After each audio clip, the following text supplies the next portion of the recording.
What do you think of when I say the words, person who collects vinyl records? For a lot of people, it's probably words like old man and hipster. But the word that I think of when you tell me that someone collects vinyl records is nostalgia. And anyone around me could tell you that I am dripping in nostalgia. If you need any evidence, look at my last video where I'm wearing a Mighty Ducks hockey jersey, drinking out of a Gilmore Girls coffee mug, while Buzz Lightyear and Woody look on in the background. And I also have this Winnie the Pooh tattoo. And part of my nostalgia that a lot of people don't really seem to understand is my need for physical media. As I showed in my last video, I still have my CD book from when I was in high school. And this still resides in the backseat of my car to be used. But on top of a CD Bible, I also have a record collection. And it's not a very large collection, like 50 records or so, and it's mostly mixed of like newer punk stuff and then old country stuff. But the one collection I have that I think people find the most odd is my DVD and Blu-ray collection. As you can see here, it's like 3 to 4 to maybe 500 DVDs. I haven't counted them lately, but this collection of mine started when I was in college, and I have just been collecting and collecting movies since then, and to this day, I still prefer buying a Blu-ray disc to buying a movie on iTunes. And there are multiple reasons for this, one of them being film snobbery. Because when I want to watch Finding Dory, I don't want to have to worry about an internet connection that's streaming me a compressed version of the movie. And there is also a little bit of convenience tied into this love of physical media because my lovely blue PT Cruiser has a broken aux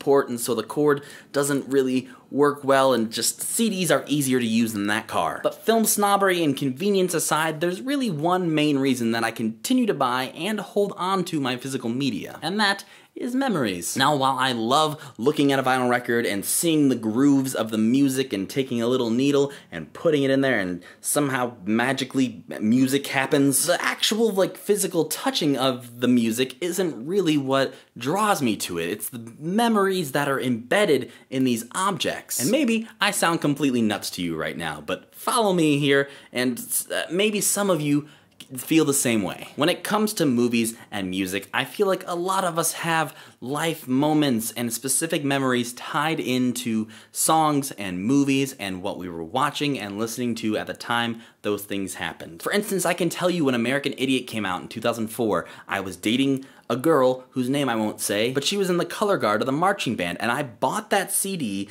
on my way to go pick her up from marching band practice, and I was blaring it in my stereo, and I got to the marching band practice, and everyone was getting out, and they were like, "Is that the new Green Day? How is it? Is it good?" And I was like, "Yeah, it's really good." And then I proceeded to listen to that album like 40 more times in a row. I actually had this old wooden loft bed, and I tallied on it. I wrote on my bed 40 check marks of how many times in a row I listened to American Idiot all the way through. And for better or worse, those memories are tied to that thing, and I don't feel like you get the same thing from going on Spotify and Google Play and just typing in American Idiot, repeat all, let it go for 40 times. The end. I'm sure there are people out there who do feel this sort of same connection, but it feels so separate for me. And maybe it's just me who feels this need, but flipping through this binder and seeing this mini CD of my high school band that I can't probably play this anywhere, but I have it, and it's a memory. This is like a high school photo album for me that I can flip through, and I can look at friends' band CDs, and I can look at mix CDs that my friends made me and gave me in art class, and I know exactly who that was, and exactly when they gave that to me, and it makes something about listening to this specific version of this CD more special. Could I go on to Spotify or Google Play right now and type in The Wonder Years, The Upsides, and listen to this album? Absolutely. Would it probably be better quality and not have scratches and skips in it?